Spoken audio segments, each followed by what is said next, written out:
అధికారాన్ని అడ్డుపెట్టుకుని ప్రభుత్వ భూమిని అమ్మి సొమ్ము చేసుకున్నారు గత అధికార పార్టీ నేతలు. ప్రైవేట్ కంపెనీలకు కట్టబెట్టి కోట్లు దండుకున్నారు. రైతుల ఫిర్యాదుతో అక్రమ చిట్టా బయటకు రావడంతో ఎవరికి వారు ఇప్పుడు తప్పించుకునే ప్రయత్నం చేస్తున్నారు.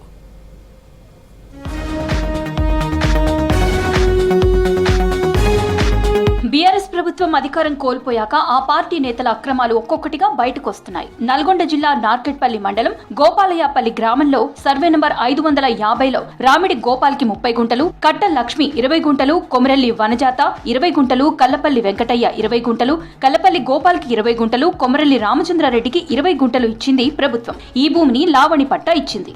ఈ భూములు 30 ఏళ్లుగా రైతుల ఆధీనంలో ఉన్నాయి. చిట్యాల మండలం వట్టిమర్తి నుంచి వచ్చే కాలువ నీటి ద్వారా ఈ భూములను సాగు చేసుకునే ప్రస్తుతం ఈ ప్రదేశంలో భారీ నిర్మాణాలు జరగడంతో కాలువ నీరు పూర్తిగా ఆగిపోయింది.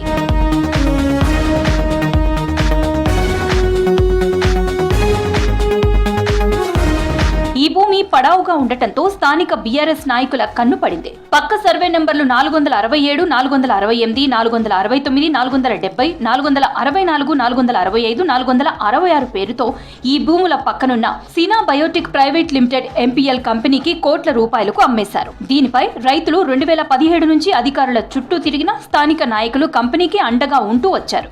కాంగ్రెస్ అధికారంలోకి రావడంతో తమ దగ్గరున్న రిజిస్ట్రేషన్ డాక్యుమెంట్స్ ఆధారంగా భూములను తిరిగి ఇప్పించాలని ఉన్నతాధికారుల చుట్టూ తిరుగుతున్నారు రైతులు. సర్వే నెంబర్ 550లో సీనా బయోటిక్ అనే వాళ్ళు ఎంక్రోచ్ అయి దాదాపుగా 2-3 ఎకరాలు మలుపుకొని అక్కడ మరి నిర్మాణాలు కూడా చేపట్టడం జరిగింది. ఇంకోటి ఏంటంటే గతంలో టీఆర్ఎస్ ప్రభుత్వం ఉన్నప్పుడే మరి ఆ నాయకులు వాళ్ళ దగ్గర మరి ఏదో తీసుకొని వాళ్ళకి ఎంక్రోచ్ చేసి కట్టడాలు కట్టించినటువంటి సందర్భం.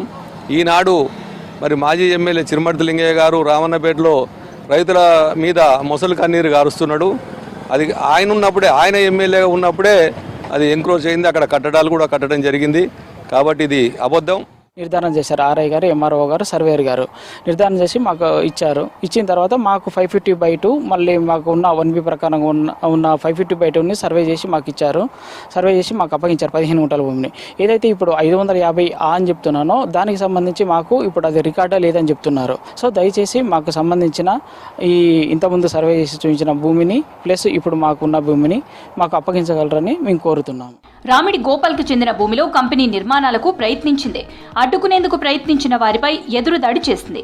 అధికారులను అడ్డుపెట్టుకుని రాత్రికి రాత్రే ప్రహారీ గోడ నిర్మాణాలు చేపట్టింది. దీంతో రైతులు విషయం జిల్లా కలెక్టర్ ఇలా త్రిపాఠి దృష్టికి తీసుకువెళ్లారు. ప్రభుత్వ భూముల్లోనే కంపెనీ నిర్మాణాలు ఉన్నాయని తెలియడంతో అధికారులు కంపెనీ యాజమాన్యంపై సీరియస్ అయ్యారు కలెక్టర్. 48 గంటల్లోపు ప్రభుత్వ భూమిలో అక్రమ కట్టడాలను తొలగించాలని, లేకుంటే చట్టపరంగా చర్యలు తీసుకుంటామని హెచ్చరించారు.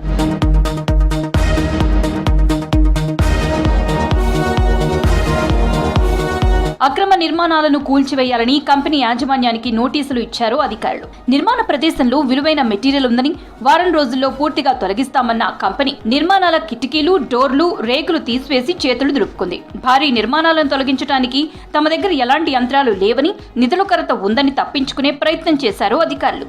ప్రభుత్వ భూమిలో ఇల్లీగల్ కన్స్ట్రక్షన్ చేశారని, దీని ద్వారా అనేక మందికి ఉపాధి కల్పిస్తున్నారని పై ఆఫీసర్లకు స్థానిక నివేదికలు పంపించారు.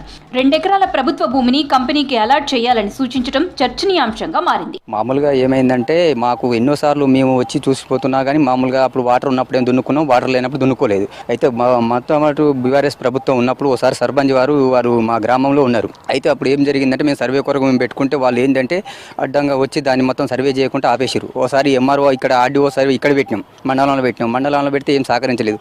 ఆర్డీఓకి పెట్టినాం, ఆర్డీఓ పెడితే ఆర్డీఓ ఏం సహకరించలేదు. ఎన్నిసార్లు సర్వే పెట్టినా పదే సర్వేకి మాత్రం సహకరించట్లేదు. ఎన్నోసార్లు తిరిగి పదే తిరుగుతున్నాం. ఉన్న గవర్నమెంట్ని ఇప్పుడు మాకు సహకరించి మా భూములు మాకు ఇప్పియాలని కోరుకుంటున్నాం సార్. ఆ సాగు చేసుకోకపోవడం వల్ల కంపెనీ వాక్ఫై చేసుకుంది. పాస్బుక్ ఉంది సార్, పాస్బుక్ ఉన్నది, ఒరిజినల్ పాస్బుక్ ఉంది. ఏమంటారు అంటే వస్తాం చూపిస్తాం అని అంటారు సార్. అప్పుడున్న ఎంఆర్ఓ ఇప్పటిదాకా కూడా మేము సరే అప్పుడున్న ఎంఆర్ఓను సంప్రదించినాం.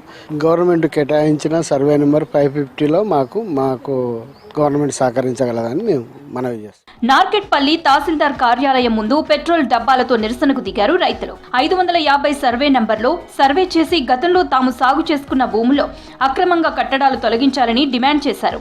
అసైన్మెంట్ రిజిస్టర్ ప్రకారం భూమిని సర్వే చేసి భూములను కేటాయిస్తామని రెవెన్యూ అధికారులు హామీ ఇవ్వడంతో ధర్నా విరమించారు. కానీ అసైన్మెంట్ రిజిస్టర్లో రైతులకు కేటాయించిన భూమికి పహానీ, పట్టా పాస్ పుస్తకాలలో భూమికి తేడా ఉండటంతో గందరగోళానికి దారితీసింది.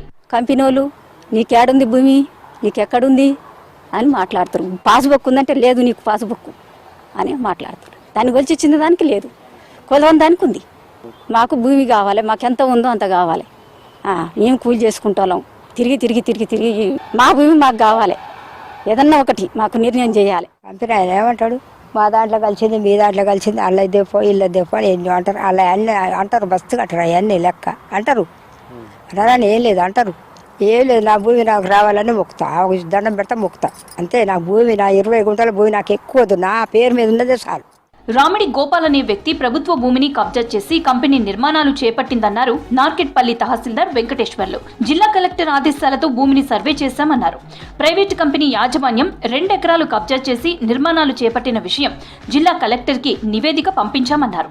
కంపెనీకి 2 సార్లు నోటీసులు ఇచ్చినా యాజమాన్యం రిప్లై ఇవ్వడం లేదన్నారు. ప్రస్తుతం బిల్డింగ్ ఖాళీ స్థలాన్ని ఆధీనంలోకి తీసుకుని బోర్డు పెట్టామన్నారు తహసీల్దార్. గోపాల్ అనే వ్యక్తికి అసైన్మెంట్ కమిటీ రికార్డ్ ప్రకారం 15 గుంటల భూమి ఉందని, ఆ భూమిని చూపించారన్నారు. మరో 15 గుంటలు ఉందని చెప్తున్నాడన్నారు. 2 ఎకరాలు దాదాపు 2 బిల్డింగ్లు కలుపుకొని 2 ఎకరాలు ల్యాండ్ వాళ్ళు ఎంక్రోచ్ చేసినట్టు తేలింది. దాని ప్రకారం రిపోర్ట్ సమర్పించబడ్డది. రిపోర్ట్ ప్రకారం ఏం చేశారు, మీరు తగు చర్య తీసుకోండి అని కలెక్టర్ గారు తిరిగి ఆదేశించినారు. ఆదేశముల మేరకు మేము వాళ్ళకి ల్యాండ్ ఎంక్రోచ్మెంట్ యాక్ట్ కింద నోటీసులు ఇష్యూ చేశాము. తీయాల్సి వస్తుందని చెప్పేసి అని ఇచ్చాము. దానికి ఎటువంటి వాళ్ళ నుంచి ఎక్స్ప్లెనేషన్ రాలేదు. కానీ ఒక బిల్డింగ్ కంప్లీట్గా పూర్తిగా కూల్చేసుకున్నారు. ఒకటి ఆర్సీసీ స్ట్రక్చర్ పూర్తిగా ఉంది, దాన్ని కూల్చలేదు. ఆ బిల్డింగ్తో సహా వాళ్ళు ఎంక్రోచ్ చేసిన 2 ఎకరాల ల్యాండ్ మేము ప్రభుత్వ ఆధీనంలోకి తీసుకున్నాం. ప్రభుత్వ భూములను కబ్జా చేసి అనుమతులు లేకుండా నిర్మాణాలు చేపట్టిన సీనా బయోటెక్ ఎంపిల్ కంపెనీపై సహకరించిన రెవెన్యూ అధికారులపై చట్టపరమైన చర్యలు తీసుకోవాలంటున్నారు రైతులు.